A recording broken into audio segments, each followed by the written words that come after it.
Hello family, MP Dilip blog में आप सभी लोगों का स्वागत है। हमारे साथ है मम्मा श्री मोहरा वाले। और शनिवार मंगलवार को मुलाकात हो जाता है मम्मा श्री के साथ में, और बड़े मज़ेदार मम्मा श्री हैं।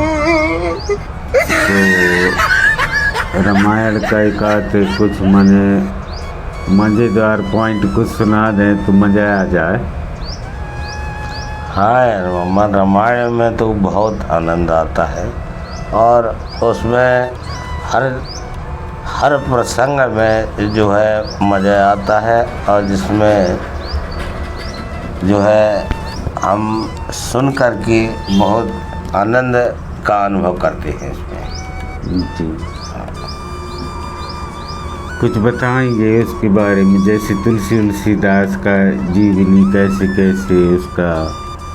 रामायण में तो तुलसीदास जी ने कहा है कि बारी मथे गिरत होत है शिक्षा ते बरुतेल, बिन हरि भजन न भौत रही ये सिद्धांत अपेल। जी, तुलसीदास जी कटु सत्य इसमें जो बातें हैं और परमात्मा राम की जो महिमा है उनको उन्होंने बड़े आदर भाव से गाया है जी, जिसको हम सब सुन करके बहुत आनंद का अनुभव करते हैं। तुलसीदास का कैसे मन हुआ रामायण में लिखने के लिए, रामचरितमानस लिखने के लिए? तुलसीदास को जो है उनकी जो पत्नी है जी, उनसे उनको ज्ञान प्राप्त हुआ और उसी समय वो राम के महिमा को एक शास्त्र में बांधने का प्रयास करने लगे। जी। तो तुलसी चर्चा का थोड़ा बताते, कैसे उनका शादी हुआ, कहाँ से उनके मन में कैसे हुआ कि भाई मेरे को रामचरितमानस बल्कि वो करना चाहिए अध्ययन। तो तुलसीदास जी गाय चराने गए जी, और गाय चरा करके घर में लौटे। जी, तो तुलसीदास की पत्नी श्रीमती रत्नावली जी हैं, जी, जी, वो जो है मायके चली गई थी। जी, और तुलसीदास जी का मन तो है, जी, मन हो गया कि अब मैं भी जाऊँ वहाँ ससुराल। इस बहाने वो रात में ही ससुराल चल दिए। रास्ते में नदियाँ, बहुत बड़ी नदी थी जिसमें बाढ़ आया था और बाढ़ में मुर्दा बह रहा था। हाँ, और मुर्दे को पकड़ के तुलसीदास जी नाव बना करके और नदियाँ पार। रात के 12:30 बजे करीब उन्होंने जाकर के ससुराल में जब पहुँचे हाँ, तो देखे कि पूरा चारों तरफ से दरवाजा बंद। हाँ, अब कहाँ से जाएं तुलसीदास जी?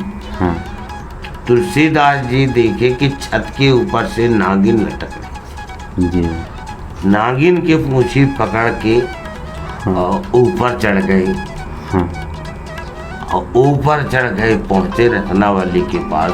जी, तो उनकी पत्नी रत्नावली कहने लगी कि हे नाथ, न तो यहाँ वायु आया, न हवाई जहाज आई, न कोई विमान आया, जी, आप कहाँ झक्कने पहुँच गए? तुलसीदास जी कहने लगे कि हे प्राण प्यारी, इसके लिए तो न पूछ, तेरे लिए मैं क्या क्या नहीं किया। बोले हे प्राणनाथ, क्या किए आप? तो तुलसीदास जी कहने लगे कि जब मैं घर से चला तो रास्ते में नदियाँ पड़ी और नदियों में बहुत बड़ा बाढ़ आया था और उस बाढ़ में मुर्दा बह रहा था, उसी को नाव बना करके मैं नदियाँ पार हुआ। तुलसीदास की घरवाली रत्नावली समझाई कि हे प्राणनाथ, नदिया में बाढ़, भाई मैं जब आ रही थी तब तो बाढ़ नहीं था, अचानक कहाँ से बाढ़ आ गई? जी, तो मुर्दे में चढ़ के आना ये बहुत गलत बात है। मुर्दा को तो कांधा दिया जाता है कि मुर्दे के ऊपर चढ़ा जाता है क्या? हाँ। अब आप छत के ऊपर नागिन को पूंछी पकड़ के आप ऊपर चढ़ गए, बताओ काल है और कहीं पीछे लौट के मार देता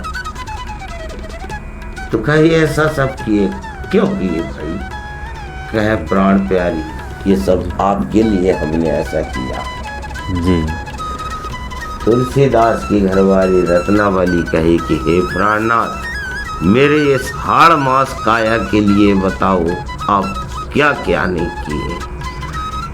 अगर इतने थोड़ा सा प्रयास परमात्मा राम के प्रति, भगवान के प्रति, उनके चरणों में तो थोड़ी मन लगा लेते इतने, तो आपकी नैया पार तो होती, साथ में मेरा भी बेड़ा पार हो जाता। तुलसीदास के उसी समय ज्ञान के कपाट खुलते भाई। तुलसीदास जी त्रिया क्या उसको धर्म की माता अपने गुरु समझ करके पैर पड़े भज्या और वहीं से राम के नाम के लिए निकल गए। बोल सियावर रामचंद्र की जय।